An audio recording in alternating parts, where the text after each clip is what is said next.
Et salut les photographes! Je pense qu'on a tous envie d'avoir un peu une botte magique, une astuce secrète qui te permet d'avoir des superbes photos en un minimum d'efforts et en un minimum de temps. Et si je te disais qu'il y a quand même des astuces qui te permettent de passer de photos très basiques à des photos vraiment à effet waouh, et ça sans passer des heures sur de la technique, sans passer des heures sur des réglages. Et je t'assure que c'est une réalité et je t'emmène d'ailleurs avec mon chien Blink pour te montrer comment tu peux très facilement améliorer tes photos de chien en quelques astuces. C'est parti!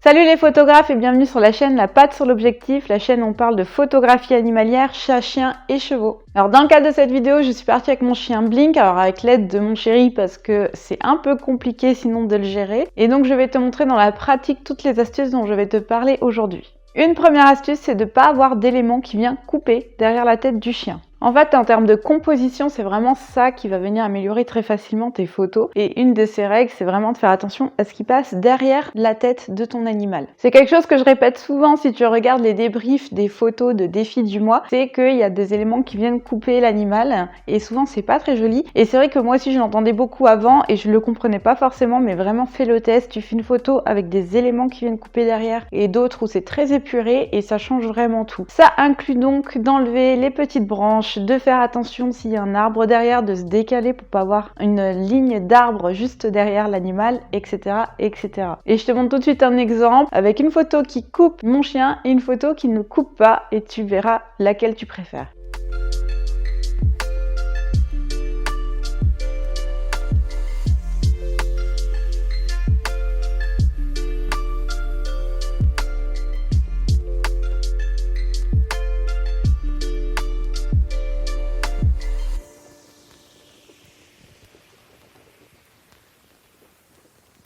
Ma deuxième astuce, je sais qu'on a deux jambes, mais c'est bien de ne pas rester debout sur ces deux jambes et de pouvoir se baisser au niveau de l'animal. Et crois-moi, ça change vraiment tout. En termes de perspective, ça te permet vraiment de rentrer dans l'univers de l'animal. Là encore, je te montre un exemple avant-après.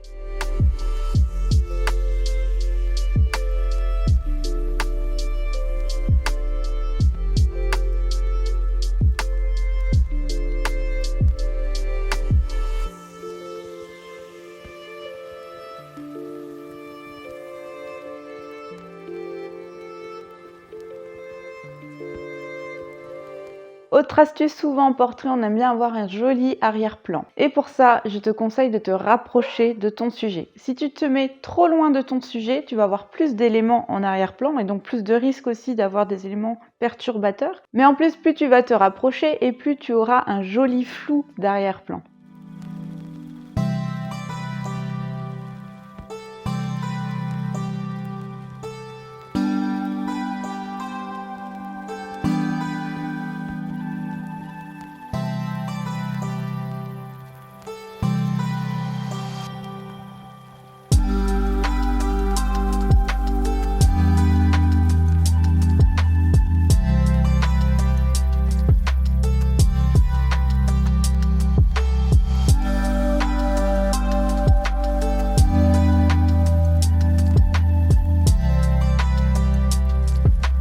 Une autre astuce dont je parle aussi très souvent dans les débriefs de photos du mois, c'est qu'il faut quand même, alors ça va être contradictoire avec le point d'avant, mais il faut quand même laisser de l'espace autour de l'animal. Il faut pas non plus être trop près et qu'il soit très serré dans le cadre, ça donne un petit côté claustro. Il faut vraiment laisser respirer la photo. Il faut pas non plus se porter à 10 km et avoir un champ trop large avec plein d'éléments perturbateurs sur la photo si c'est pas ce qu'on veut sur la photo. Par contre, il faut quand même laisser respirer la photo tout en se tenant suffisamment proche. Voilà, faut trouver le juste milieu.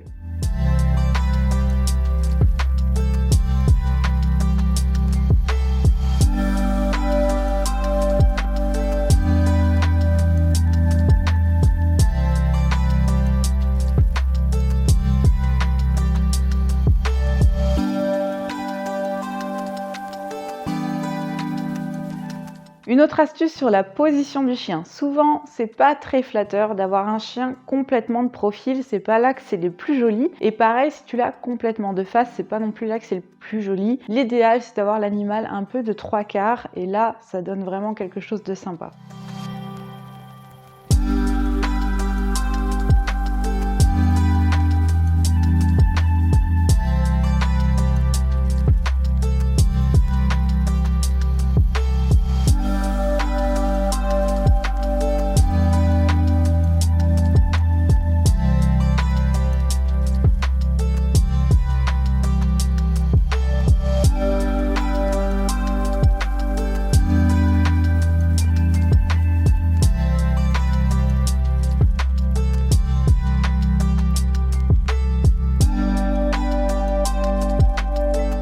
Une autre astuce qui rejoint un petit peu la première par rapport au fait de ne pas couper, enlève les éléments perturbateurs de ta photo. Si tu as des taches de couleur, si tu as des barrières, si tu as quoi que ce soit qui vient gêner ta photo, bah c'est pas très joli, ça vient casser la photo, ça enlève l'émerveillement, ça enlève un effet waouh. Donc fais très attention à l'environnement pour épurer et pour enlever tout ce qui peut te distraire par rapport à ce que tu veux vraiment montrer sur ta photo.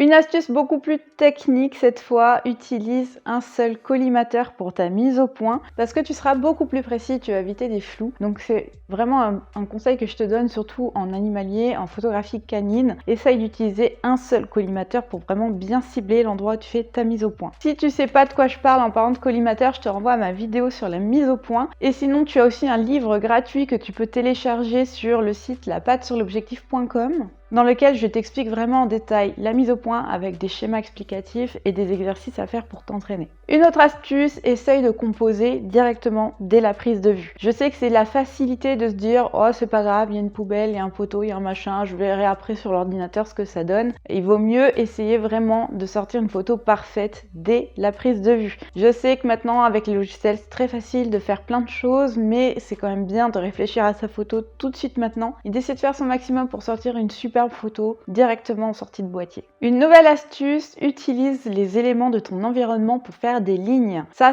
marche très bien aussi. Je te donne des exemples là encore. Souvent, ce qui est facile à utiliser, c'est par exemple des chemins. Si tu as un chemin qui va tout droit, utilise cette perspective pour mettre ton animal au milieu de la route. Ça donne vraiment de très jolies photos, c'est facile à faire et ça peut donner un effet waouh en une fraction de seconde.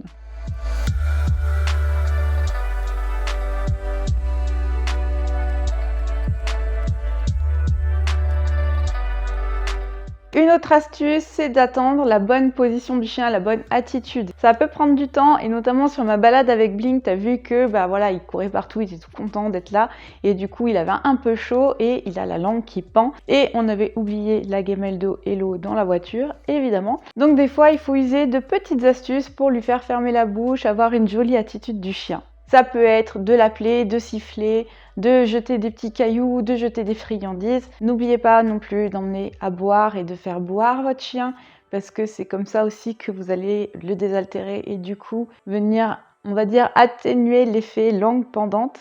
Mais il y a plein de petites astuces qu'on peut déployer avec le temps aussi qui permettent d'avoir un chien avec une bonne attitude. Une attitude, c'est-à-dire attentive, bouche fermée, un beau regard.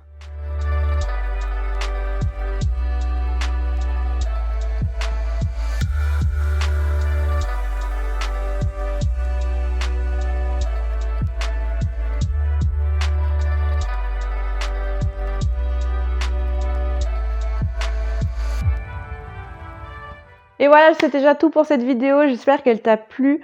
On se retrouve très bientôt pour de nouvelles vidéos. Dis-moi en commentaire si cette vidéo t'a plu, ce qu'elle t'a apporté. N'oublie pas que tu as plein d'autres contenus sur le site lapattesurlobjectif.com. Et d'ici la prochaine vidéo, porte-toi bien, fais plein de photos et ciao!